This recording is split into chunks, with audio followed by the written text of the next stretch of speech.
Okay, folks, you've been waiting on this video for a day or two now. I'm finally here. Before we get started, you know, majority of the people only watch the first minute or two and then leave. So let's cover some legality stuff and everything because this channel is different than any other security or cybersecurity channel out there. And we've discovered a few things on our Discord channel that we need to clarify and clear up. So, with that, I would let me say a few things before we really get started here, because there's going to be about I don't know, 80% of the people that stop watching, like I said, around 2 minute mark. This is just judging from my analytics. So, you know, they don't have anything better to do. Their attention span is so short. Let's get them out of here ASAP. Shall we? Let's not hold them up. So let me get my rant going on here for the next 10 minutes or so. So you can all skip ahead if you want, or stay around if you want. Search the video longer, whatever. You're helping me out by staying on the video longer, so whatever suits your fantasy. Or you're probably gone already, more than likely. Yes. Anyway, a few things you might notice. There's no picture-in-picture of me for this one, and probably won't be any of the other further instructions, just so everyone can see the screen, so I'm not always having to move myself all out of the way and everything. So all that stuff. I don't like when people do that when I watch video channels. Oh, hang on, you can't see that part of the screen. Let me move myself. I don't like that. And besides, I lose my thoughts quite often. I get distracted, and that happens a lot, as you probably know. First, let me say thank you to the people who are helping the community out over the chat room and everything on Discord. And those are the true beginners who are serious about learning security research. It doesn't have to be research. It could be bug hunting, pen testing, whatever. It's all falls under research, if you ask me. But anyway, that's either here or there. Because you all are you're all helping the community. That's why I'm doing this. So it's no matter if you're in the United States or the Middle East, it doesn't matter. Personally to me, I don't give a shit. And also, you might have guessed, this is not live on Twitch or YouTube, but this is pre-recorded. And I don't think I'm going to be recording on Twitch anymore. No one really is interested in security over on Twitch. Come to that conclusion. It's majority gaming people. And like I said, there's some people that have their videos labeled as security, but all they're doing is showing, Go programming or PHP or Java program, or Python program, and making a game. There's some reason they call that security. Okay. You got to know programming, that's true, but I wouldn't classify it as security. Now, for the disclaimer, let's get this disclaimer out of the way. Very important. I do not have an employer. So what I say, and it's my own experience, and I teach what I believe beginners need to know to get started. You're going to learn from me what no other course out there will show you. Not even college courses, simply because, in quotes here, it could be considered non-ethical. But guess what? Hackers have no ethics, no rules. Everything is in scope. There's nothing out of scope what you're going to see on a pen testing contract. Just face the facts. That's the reality. And as an ethical hacker, you are working at a disadvantage. Plain and simple. I mean, I hate to spit facts as facts, but that there's no way around it. You can't. You just can't tell hackers that this is not in scope, because guess what? If you tell them that that's not in scope, well, guess what they're going to go for first? They're going to go for that. And if you don't tell them what's in scope, well, they're going to find out where it is anyway. And now all of a sudden it's in scope. So you're spending $75,000 on a penetration test for in scope, and you're still going to get hacked with ransomware, and all your shit's going to be locked up, and you're going to lose everything. So what a waste of money that 75 grand was, because you hardened your scope. I mean, the stuff that you wanted protected or were protected, but that's not how the hackers are going to get in. As you know, past AT&T hacks recently, and some Vegas hacks here at the Las Vegas, the MGM and stuff have shown. And MGM paid the ransom, by the way. Uh, anyway, that was a digression. I told you I lose track and digress when I don't stay on track. And another thing, if you watch this video, then you're either here to learn, like I said, how to hack from a actual hacker, actual security researcher, independent, I might add, or you're looking to learn illegal hacking, which, this is not the intention of the training here, but, I can't help that. I'm sorry. You know, people are like, oh, why are you teaching this? They're going to learn it either way, one way or the other. It might take them longer if they, don't watch my videos, but the end result is eventually they're going to learn it. It's the same thing as if I was a pawn shop, selling guns. I can't help it if I sell a gun to someone that's going to intend to kill someone. If I have them fill out the required paperwork, send it in, and they get approved for the purchase of the gun, then I did my job. I did what I'm supposed to. What that gun ends up doing after that, is out of my control. I did my job, all the required paperwork and everything, and after that, what can I say? It's not in my hands no more. And like I mentioned above, there's been a couple Middle Eastern people join the Discord and cause problems. Look, everyone here is beginners, okay? Or people from depressed countries where jobs, work, income, etc. is terrible, and they're trying to improve their lifestyle. There is no place on YouTube where you'll find an ex-hacker actually teaching and offering one-on-one help for free. No charge. Just watch the videos. Yeah, they're going to be long. Yeah, they're going to be boring. Yeah, they're going to be tough. It's going to cover really tough subjects. We're going to get into math. We're going to get into heavy, heavy math. We're going to get into encryption, and you're going to hate it. So you might say it's free, but technically it's not free. It's going to require a lot of brain power. And these people that are coming into the chat room, these are fellow people, from your own location, who are serious, in your general area, where you live, looking to improve themselves, and you want to show your little script kiddie knowledge of hacking Discord, believing that you're showing some kind of valuable knowledge that you're a hacker or some something worse, something other than being a troll. Okay, fine. Good for you, and I'm happy for you that you'll always be in the present state that you are, poor in a third world country, and never improving your lifestyle. All for the lulls, wonderful. But if you're living in a poor country for the lulls, you're not making no money. Just gratification that you hacked a Discord server, yay! Again, wonderful.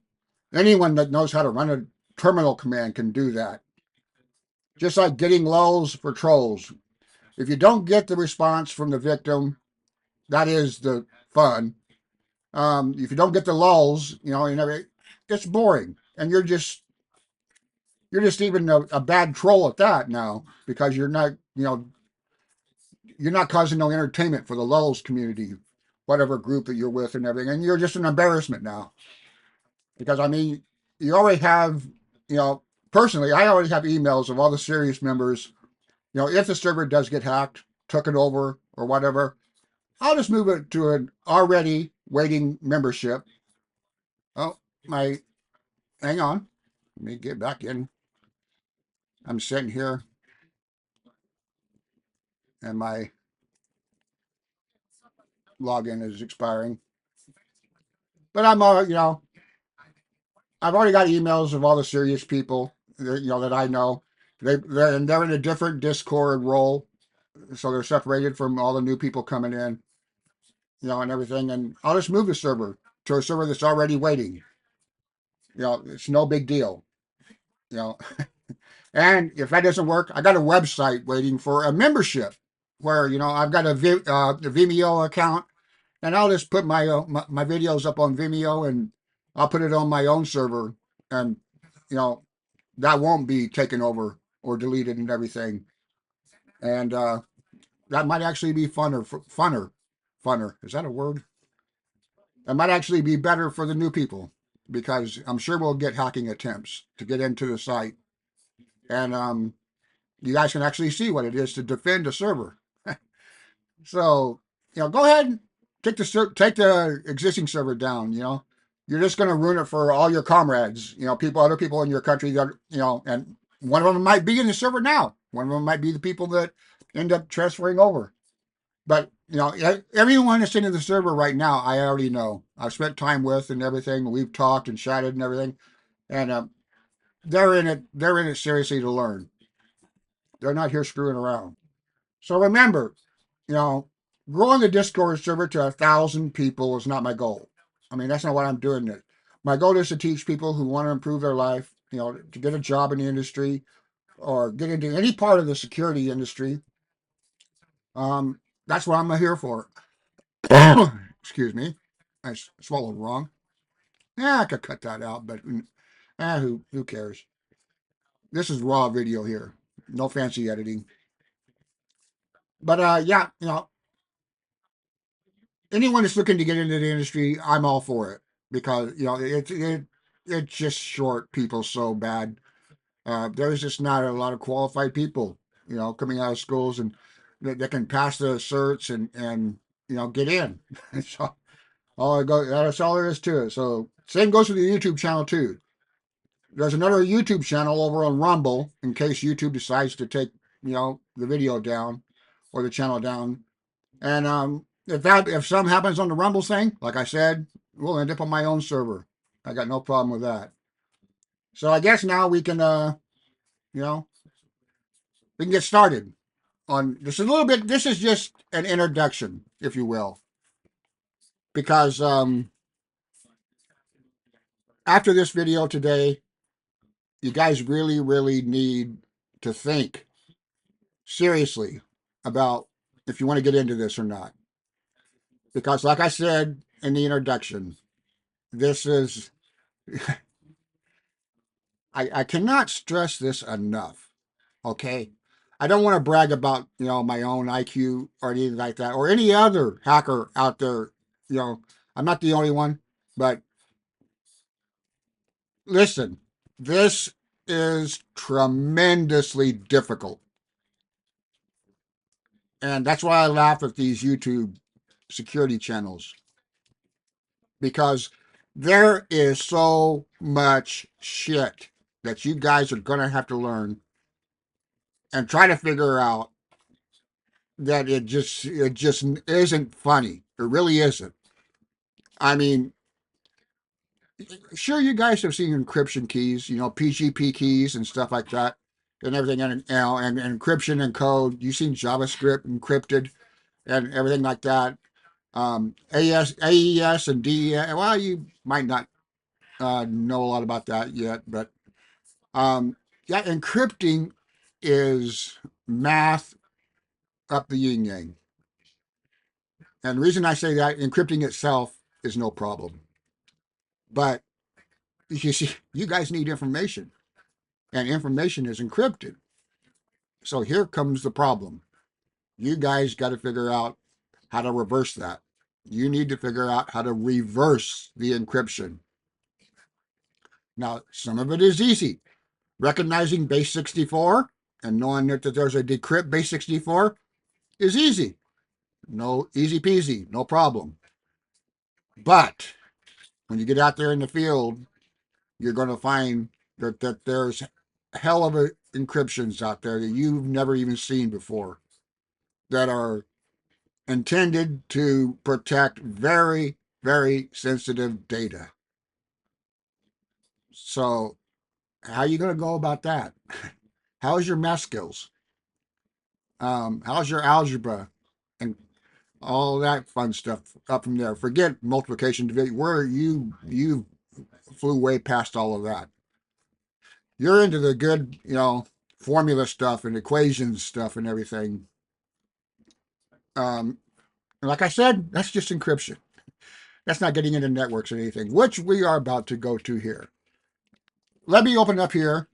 You guys see this? This is Kelly. Like I said, I do not run Kelly, so I'm learning. It won't take much. Like I said, I understand. I know these tools mostly. I used a lot of them and everything, and my VM that I use. And like I said, I use Flax, Professional Hackers Linux Assault Kit. That's an very old distribution, but I've had it over the years, and like I said, it looks nothing like it did 15 years ago. Um, I have updated it. I have customized it. It's got a lot of my own shit in it, and it just you you wouldn't even be able to recognize it today as the Flax that you knew, years ago. But like I said, this is and I've updated this one with tools that I know I'm going to use and I'm going to need, especially for today, just to show a demonstration. Because we're going to be getting into networking today and information. See, these are numbered for a reason. When you do a penetration test, this is the order that you go in.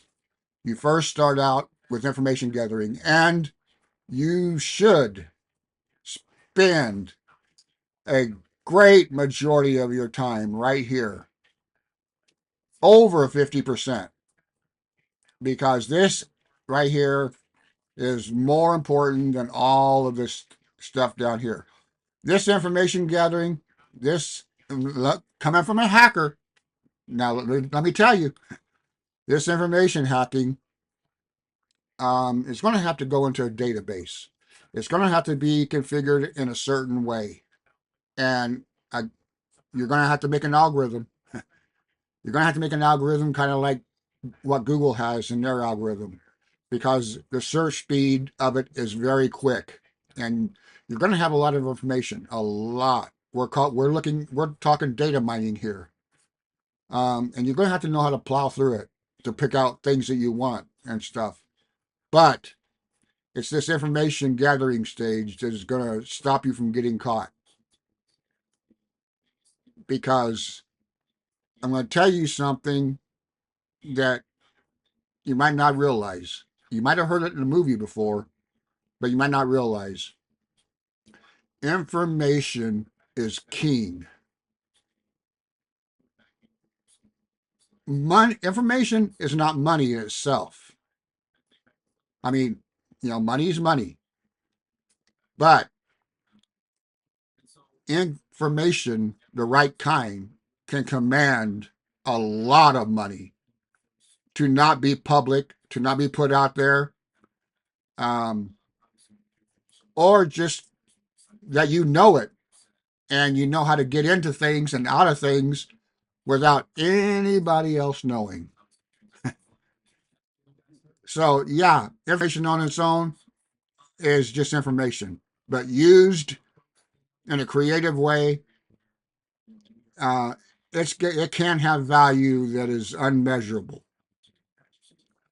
So that should be your biggest focus. Uh, and these tools, not all of them, but you need to pick out what you know like Maltigil.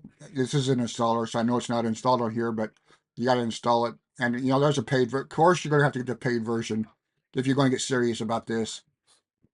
Recon NG, we're going to go over that. I do use Recon NG, and like I said, I've installed a couple other things on here that I use that it doesn't come with Kali Linux. I know a lot of things that don't come with Kali Linux. A lot of it is off GitHub, and a lot of it is from other places and everything. Because, like I said, people make this big thing out of Kali. It's just a starting place.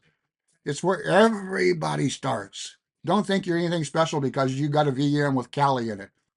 If you got a VM with a default upgraded install of Kali Linux, um, take it from me, you ain't got shit. don't write home about it because you don't have nothing yet.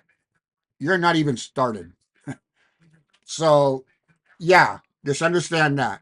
Understand what's important and what's not important. And information is important. And this is where we're starting on information gathering. But before we get there, we need to cover one. Well, get started. Like I said, I don't want this video to be an hour and a half like the last one if I can help it. But it's looking like it's heading that way. There's one area that we got to really, really focus on also, other than information gathering. And this is because this is where you guys are going to live. This is your bread and butter. And believe it or not, that's this little guy right here. That's the terminal. Because when you get out there going through networks and stuff and everything, do you really think you're going to have a GUI that you're going to have to work with? Really? You think you're going to have drop and drag? You know, you guys are going to navigate networks through a terminal and a command line. Literally, that's it. If you need to get anywhere on the internet, you need to know networking up, down, sideways, frontwards, backwards, every way possible. And this is why I said this is going to be a long trip for you guys, because each one of these different stages that you're going to have to learn and go through are going to be long, and they're going to be difficult to get through. They might start out kind of simple, but they're going to be long. Now, for those in the chat room, you guys know that I had an internet issue. We had power go out for 30, 40 minutes yesterday. And when it came back on, we got local Wi-Fi here. And it wasn't coming back on. For some reason, we don't, and we still don't today. We get intermittent connections. We get a connection for a little while, then it goes away. And hopefully, I don't know when I'm going to upload this video because it has to be on long enough for me to upload it. And I'm not on a high-speed network. Like I say, you might say, how come you're not on a high-speed network for, you're a hacker? Well, for one, I don't need a high-speed network.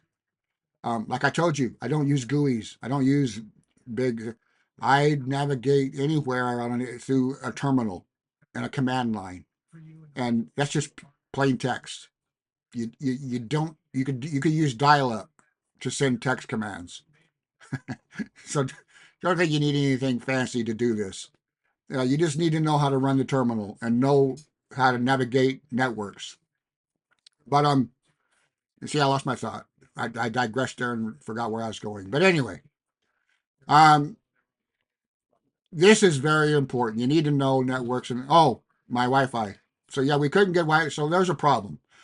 A simple problem that we're going to, well, no, we're not going to get into now, but I want to explain this to you because you're going to run into this. You're going to run into areas, in the network that you don't have access to. The network might be on, but it might not. You don't know, or, it's just a DMZ, so, you got these are questions you got to ask yourself, am I being tricked here? Because when you see stuff like that happening, it could be a viable problem, but it also could be a DMZ. It also could be a honeypot, which is also a trap. Get out! It's a trap! For all you Star Wars fans out there. So all of this stuff you guys got to be cognizant of when you're running through these networks. You just can't, run commands and la through these networks like your shit's no business, because you ain't gonna last long and they're gonna catch you right away. You have to know. That's the simplest way I can say. You have to know. And here's a capture that I caught right here. And like I said, I am not going to dig into this. There's nothing special about it anyway. There's MDNS. There's ART. And one interesting thing, um, I could go through the frame. Like I said, that's going to get into me explaining things. I don't know. Well, I got one right here. Um, WLCP. That's a Cisco system. Now, let's go back over here. This right here, CDP. This is a Cisco routing protocol. And this is a tool um, uh, that I download. Like I said, we'll cover this. I'll show you guys where to get this, how to install it. But it comes with other stuff also. It comes with ASS and a bunch of other things. But this is for navigating um, and getting information from networks and AES points. Now, do I want to get into AES points? um, but anyway, the internet out there, let's just go over it quickly. Um, I don't know how long this video is getting, but I don't, let me know in the chat. I know no one's going to comment. So I could say, this is a place for you guys to comment and hit that subscribe button and everything. But, well, I think 66 people did it. So yeah, out of the 1,000 or so views that I got, I think we got 66 subscribers and we got about 20 people in chat and Discord. 22 or I think somewhere around there, 22 and 23, somewhere in there. But yeah, this is for navigating AES points, border routers, BGP. I've said this in the prior video because you're going to need to know how to do the peering. Also, peering and AES are both the same thing. AES is the BGP protocol, the border gateway protocol that one network uses to communicate to another, like AT&T uses to communicate with T-Mobile or Verizon or whoever. And peering is the agreement that the two have, whether they can share information, what information they can share, and all that stuff. And we see, we have these capabilities here, a router, switch, host, a trans bridge, a source route bridge, a repeater, IGMP. Now, see these protocols and devices and everything, and it's mind-boggling to tell you guys now, but this is all stuff that you guys are going to have to learn and know about, memorize almost, because when you're out in the middle of a network and something goes wrong, they can't. This is what capture the flags are kind of like, in DEF CON and stuff, because DEF CON has a challenge also where a red team hacks a blue team and back and forth, because you got to be doing both. You got to be hacking at the same time. Your team is defending. So you got 6 people, let's say. Well, 3 of you are hacking and 3 of you are defending, and the same with the other team. So there's really no red and blue here. You both are doing the same thing and trying to take over, a network, a machine, or capture a flag. It's kind of like playing golf with 2 teams. Who can sink the ball first? You're both trying to capture a flag, and so you got to do both. At the same time, you're attacking them; they're attacking you. So you need to have half your team also defend and everything, and the better team wins. But you can be in the middle of a network, and a SOC can know that you're there, and they start locking you in. They start locking exit points for you that you can't get out, and they want to keep your session in the network and all your data and everything. So forensics can go over it, and if you're good enough, I mean, this is what separates the men from the boys. This is what separated me, and like I said, other hackers of my rank, if you want to. This is what separates, the big guys from the little ones. When something like this happens, you can't escape this. You can get out of it because you're better at navigating a network than they are, because this is only their network. They're ethical. They're ethical. I'm inventing words now. They're ethical. In other words, they only know their network. Me, I won't say who, but over the year, I've been in a lot of networks, a lot of different configurations, a lot of different architectures, a lot of different setups, different software, different FTP programs, different everything. Because every company operates differently. They set their network up differently. They set their border gateway routers up differently. They might use different protocols on some of them to try to, stall someone, or cause confusion and stuff. Like I said, I've seen it all. Well, maybe not all, but I've seen quite a bit. And this is what allows me to get out of a network when they're trying to shut it down, because I know ways out that they haven't even thought of yet. And again, that goes back to the creativity of a hacker. Hackers, along with being very smart, are very creative when it comes to thinking out of the box. There's no one that thinks out of the box better than they do. And it's this knowledge and stuff that you're not going to get from the YouTuber security videos that you watch. Um, John Hammond, let's say, wonderful guy. I love his videos, but he can only teach you so much, because he literally works for a company. He literally works for a security company, and there's a lot of stuff that he can't say. Like I said, because he's got an employer that he has to answer to. So, like, this is why I say, it's either people like John that do know what they're talking about, but they can't really explain much except be really beginner stuff that anybody else, any other channel really on YouTube is showing you the same thing, maybe in a different way, but still basically the same thing. And there's people that are doing it also that don't even know how to hack. They're learning it from a textbook, and they're just rehashing it in a video. And, people like me know this just by listening to them, because they're not really saying anything of importance. Like I said, running the who is command, or who am I? Well, even even who is, any kind of protocol that, even that one that might ask what an IP address, who is this IP or whatever, like that. Hackers want to know that. And it's a simple command that anyone can remember. So guess what? SOCs and IDS systems are going to put an alarm on it if it's ran. And all it does is, it informs the SOC that the command was run. They look at their console to see who run it, and they see who run it, and they're like, oh yeah, John run that. Yeah, okay, he's got permission. Yeah, he's an employee, like that. Then, like I said, you never know.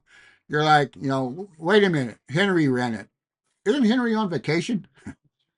He's not supposed to be at work.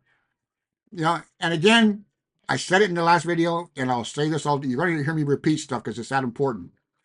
This is how important your information gathering is. Don't look at someone being on vacation as, oh, cool, that guy's enjoying Cancun or whatever. No, don't look at it like that. Again, think out of the box. Research. Search employees. Search LinkedIn. Find out who John is. John's on vacation in Cancun. Well, he must have money. He's probably making a six-figure income. How does he afford to go on vacation, in Cancun? I work. I can't go on vacation in Cancun.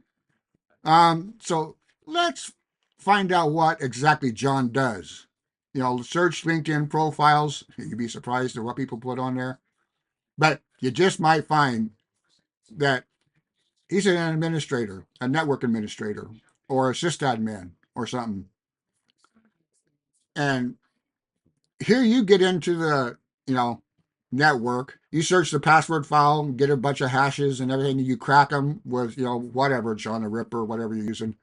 And just by chance, you happen to crack, John's, I forgot who I said was on vacation. But anyway, you crack his password and you're like, cool.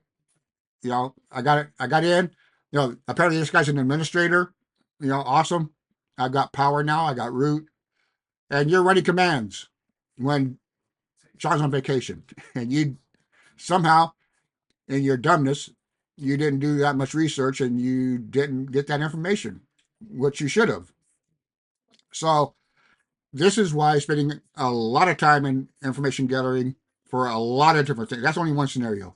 There's a lot of other stuff out there on the internet, publicly available, as they say, OSINT, open source intelligence, that is very valuable. If you look at the information differently, you know, don't look at a purple rose as a purple rose. Look at it for what it could be.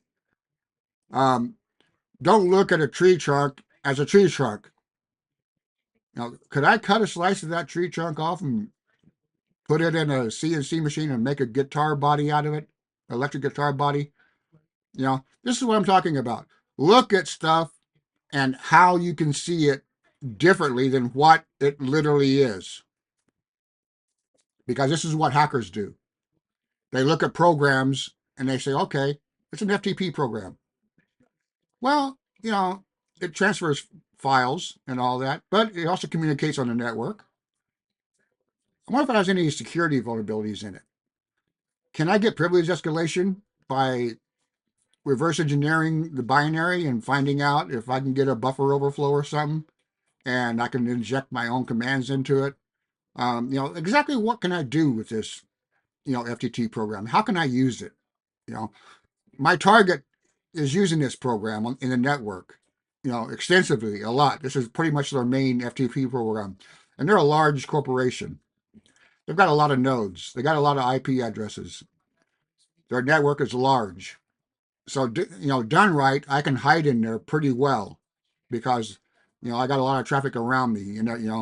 I'm one little grain of sand on the beach, in their network because there's just so much network shit going around. And you might see porn on their network too. Well, first of all, again, you're learning. You got to be able to recognize what porn looks like in a network protocol. When porn is going over, or torrent for that matter, when porn or video is going over a network, right here, look at the screen. I'm going to do something.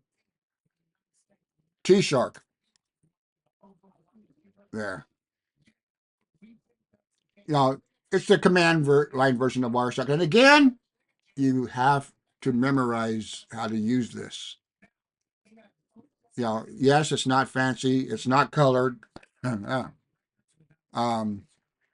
Like this here, you don't have, the columns and everything all fancy, and I can add columns, and I can do stuff and everything like that. You don't have all that here. Over here it's command. It's text. Everything is text. Like I said, that's why you don't need a powerful computer to hack, because everything you're doing is in text, unless you're downloading a large file or some shit.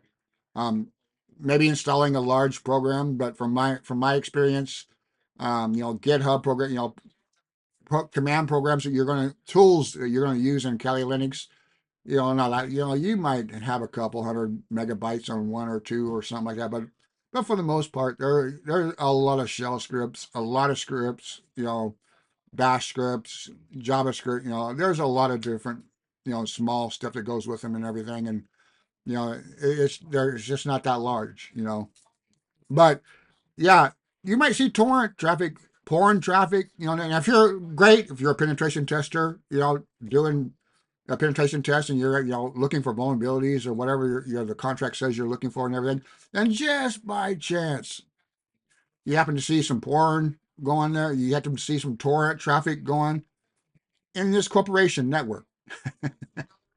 You might want to tell the CEOs or shareholders or whoever hires you, well, okay, this is what I found in your network as far as vulnerabilities and how I got in and all that stuff. And then, but hey, on a side note, you got a lot of porn going through your network, and someone's using torrent inside your network in your office somewhere. And you might have took the time to track it down for them and can tell them. You might end up getting someone fired for that, but I mean, oh well, what are you gonna do? But anyway, right here. See, watch. I'm not going to type anything. Watch the screen, guys. Control L. There you go. You don't necessarily need to write clear. And like I said, when you're in networks and stuff, you need to know keyboard shortcuts because you know we're not at a park at a picnic here. When you're in the command shell and you're inside a network, speed is the key. If a network is trying to lock you inside, you need to be issuing commands and moving quickly. You need to, none of this full typing out and everything. You need to know how to use keyboard shortcuts, and you need to know how to use the autocomplete function without even thinking about it. But like I said, this is running, quite over. like I said, it might be an hour and a half already. But I wanted to go through this too. But this is also what I wanted to get out there. Um, I want to get you guys to let you know that there's no more the videos from here on in are literally going to be on our learning. I've done my disclaimer. I've done, talked about the server and people trying to hack it and what's going to come of that and everything. But we're going to troubleshoot this, but more importantly, we're going to troubleshoot a bunch of other pcap files that I have. I don't know where I got it. I might have got them from a course that I took, or um, who knows where I got. I got so many uh, cap uh, packet capture files. Like I said, I'm just going to pick one, and we're going to analyze it together. I'm sure I've went through it before. I don't know when or how long ago, but I've got so many files and stuff. And some of them might be from my actual legal hacking. I got everything stored up on Mega. By the way, I got an 8 terabyte Mega storage. So I've only used about maybe 4.5 terabytes of it. So I've got quite a lot left to use yet, but it holds a lot of shit. Um, a lot of my courses I have stored there that I've taken over the years. That's because once you pay for them, you don't want to lose them. Yeah, you can. There's websites that you pay for them, and they're member sites or courses or whatever. Like Skillshare and stuff like that. You don't know how long those are going to be. You don't know how long if they're going to be taken down. They might be put up and they might be up for a week or two and taken down, and you don't have access to it no more. Well, I've already paid for it. How come I don't have it? You know, I went through it once, but I haven't memorized it yet. So it's gone. You took it. It's gone. You're not going to tell us why or anything. We don't have access to it no more. So when I buy a course anywhere, I don't care where it is, I record it with OBS, and I store it, upload it to my Mega, and that's where it stays. And if I need it again, I don't. If I need it, fine. If I don't, I don't. But it's always there in case I need to go back and look up something or anything. And I've got them all indexed in a file. And oh, that reminds me. On to the last part. For those of you who are still here, probably only my uh, Discord people are still with me this far. Um, let's real quick get into me showing you something, a small portion of the security research that I did when I was, fully into it and everything. I don't know if I'm going to cut this out, but I'm thinking. But uh,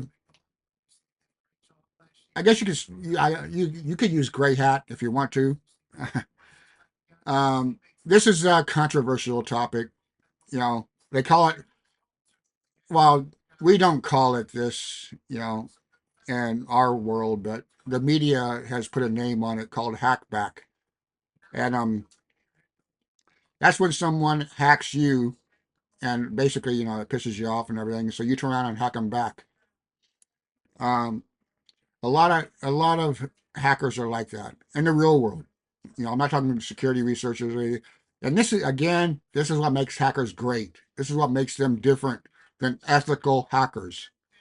Um, because they get hacked a lot. Also, don't think that they're immune to being hacked.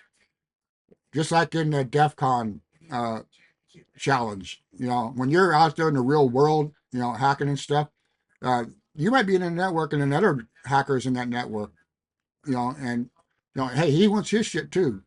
He's out for his money or his ransomware or whatever he's doing and everything, and he's found you, you found him or whatever, and he wants you out.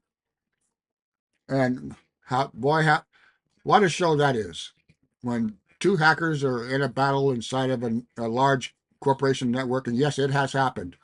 There are stories on the dark web about just such episodes, just such things. And man, do you think Days of Our Lives are interesting? Boy, you ought to read some of these write-ups. They are really funny. Well, that's the wife's iPhone. I don't know who the hell it could be calling her, but naturally they're calling when I'm doing a recording. Um, but yeah, those are really, really fun. Um, but with that, let's jump over here to, oh my God, right here. Right here. APT, groups and operations. No, the Y2 version, that's not YouTube, by the way. That's where I originally got this copy many years ago. And you can see there, um, 57 rows, or whatever. Um, this is part of the original that started out. Now, I've got this years ago, and I kept it for historical purposes, but I kept this version um, because this is where it all started. I got this from a friend of mine at the time that was doing it, for I think 3 or 4 years ahead of, before I started doing it seriously and documenting it and everything. And this is what he started, and he gave me a version of it, and I'm sure his version today is much larger. As mine is much larger. Mine's actually I've actually pulled it out of the Excel, and it's in a database now. It's in a local database on my server, so I can search for it much quicker and get access to it because it's just too much data now. But it's this kind of data. It's this exact stuff. It's just broken out in database tables and stuff. But anyway, um, the best way to do this is to go over it real quickly. Like I said, I put like 5 minutes or 10 minutes into this. I don't want to. Like I said, I need to put a timer on these videos so I know how long I'm into them. I can do that with my phone. But anyway, let's search here for Russia. That's simple. I mean, we could do China, we could do North Korea, but it doesn't matter. Let's do Russia. Okay, well, not that. We don't need that right now. Let's skip down to there and search on it again. All right, we get here. Toolset and malware. First, let's see what we're dealing with here first. Okay, Mirage. This is the common name. And by the way, look down here at this. We're on the China tab. This is Excel, by the way. Um, we're on the China tab. We got Russia, North Korea, Israel, NATO, others, Iran, Middle East, unknown, DLL side loading, and we'll get into that some other time. Schemas and exploits. And this is also interesting. Microsoft 2003 or 2023 renaming taxonomy. Um, we we'll get into it, but you can see again origin threat. We got Russia, China, Vietnam, financial motive right there listed for TA 505. Russia again, Iran, Lebanon, Turkey. But yeah, anyway, let's go back here to Russia. This is their common name. Now we're going to go over one more. We're going to see, this is CrowdStrike. CrowdStrike calls the same malware Vixen Panda. Then we got IRL, which calls it K-Chain. And then Playful Dragon for Kaspersky, which is Russian, by the way. Russian antivirus company. We'll dive deeper into that also later in the teaching. GREF for SecureWorks. APT15 for Mandiant. FireEye doesn't have anything, nor does Cimatech. FireEye's got Kung Fu Kittens up here, which is also Deep Panda, Webmaster, APT-19, Group 13 from Cisco, or the Cisco security team. But anyway, other names, you might find out there. Man, what is it with my coughing today? We got Mirage Team, Lurid Social Network Team, Royal APT. Then we got the MITRE Attack Signia G0004. But this is one thing that we can get into. This is the tools and malware. We got Mirage, XSL Command, Title Pool, BS 2005, iWebRat, Russian language decoy document. That should be self-explanatory, but you would have to know a little bit of Russian to know that. And yes, there's about 32 languages that I'm familiar with that I can understand in a security context. In other words, like we're reading here, if you're talking in a security, manner, if I'm Russian or Chinese or something, and I'm talking with another person the same language that's talking security related stuff, and I can navigate it pretty well, um, because I've learned all the keys, the words, the verbs, the vowels. I know the sentence structure. We're not going to get into that. Because again, that's something you got to study. That's an elective subject for all you people, because it's not required, but it sure helps when you're out there in the dark web, because there's a lot of forum boards and stuff that are Russian, that are Chinese, that are Korean, and so and if you can't understand your way around, you're gonna have a hard time doing malware research. But anyway, it's a decoy document and everything, and this again, we're going to get into this, but these are targets: PHVTN, IPPLUID, SG, NATO, self-explanatory. Government and political parties. Up here again, you got U.S. government organizations, affected industries for who are we doing here? Oh, Jersey Mike's. But anyway, let's go all the way back and see the original. APT 26 and Turbine Panda, Hippo Team for Eye Insight. But again, you got aerospace and defense. And again, this is how I got into it. Remember, I told you in the chat and stuff that I've worked for DoD companies, Department of Defense. Well, not company, but subcontractors, because they're the only ones that could uh, deniable plausibility. Me working for them. They hired me and everything. Because I got the felony on my record. Like I said, it's not hacking related or anything. It's something that I picked up in 1986. But it's still a felony, so it looks suspicious if a security firm like Kaspersky or Midar or whoever, FireEye, it looks suspicious if they hire a felon, into their company. So really, Department of Defense contractors is the only place that I could get work, legitimately, and I had to be really good at it because they don't hire just anyone. Like I said, you don't apply to them in this kind of sense. They come looking for you. If that's the case, that if you're that valuable or have that kind of information that they want and everything, they'll find you. But anyway, aerospace, defense, business and professional services, legal, accounting, high tech software, hardware. Now you can see over here their MO, modus operandi. The supply chain attacks, such as strategic web compromise, SWC, where the actor compromises third-party services, providing victims, and with web, that could be copied websites and stuff like that. They might have used a domain name for Verizon and changed one letter in it, to where you quickly look at it and it looks like Verizon, so you click on it and it's actually going to a fake website, and now you're going to log in, and now they got your login credential, but. Yeah, that's typical. That's typical stuff, like basic standard operating procedure for that right there.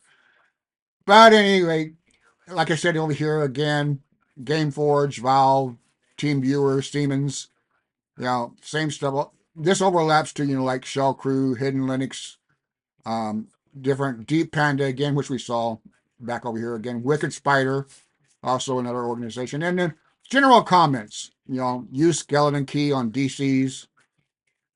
Some vendors track this group in up to 3 separate groups. In other words, related groups. Could be affiliate groups, that exchange software and stuff and everything, and their affiliates.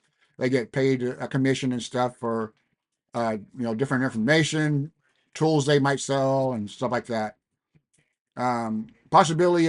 Possible assisted in. Oh, that's getting into Operations Aurora and stuff. That's a whole different thing to get into. Pity Tiger was originally the name of malware payload by the malware tracker blog.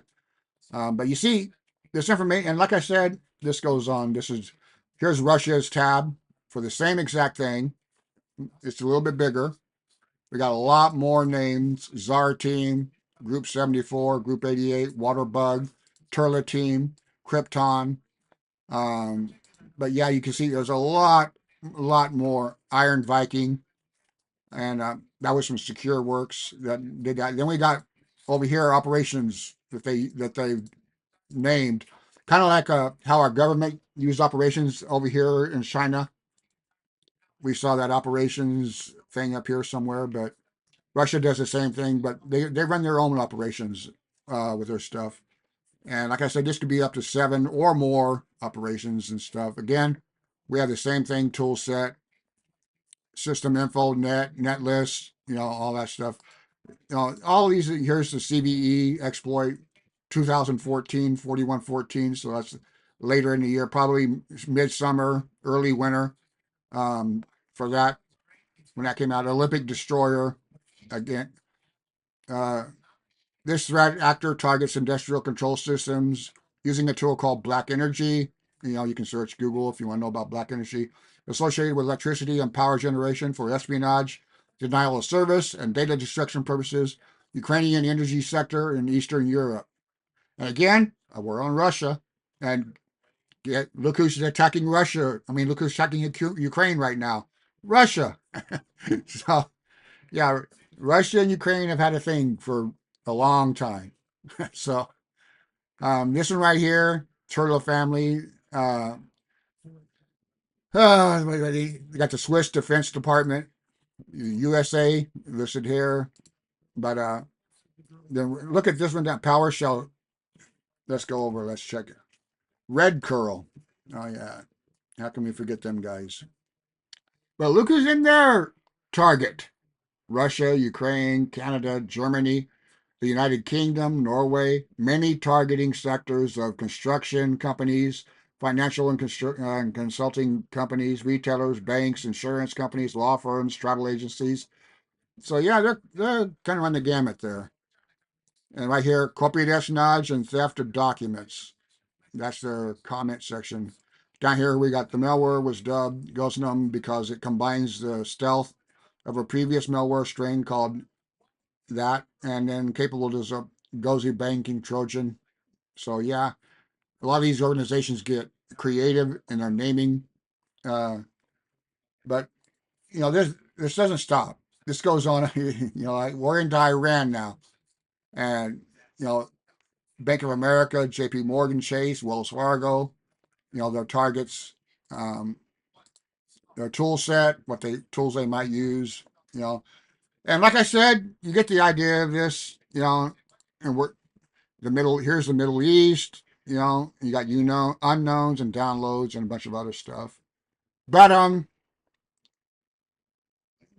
just real quick, this is what we're going to be diving into. Now you guys should be able to see the depth of this, because you're going to have to be out there searching for this information. If you're into malware research, you're going to have to be doing all of this, digging, again, information gathering.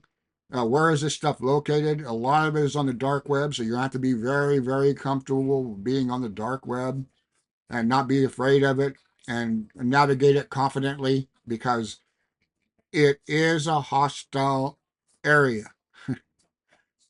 Do not, take that lightly, or you might lose your computer or who knows what, because they do not play nicely on there. So just understand that. This is not a 9 to 5 job that you guys are wanting to get into here. Um, unless you want to hack Discord, that is very safe. You can hack this. You won't make much money doing it, but you can have fun. You can get the lulls. But this is what you guys are here for. This fun, this joyful stuff. And this is what I wanted to do this video on today, just to give you guys give you time. I don't know when the next video will come out. Like I said, because I'm kind of busy too, as the people in the chat room know. But this is going to give you time to think. This you should see just by this document alone, and trying to get all this stuff, all this information, all these tools, and all the mo.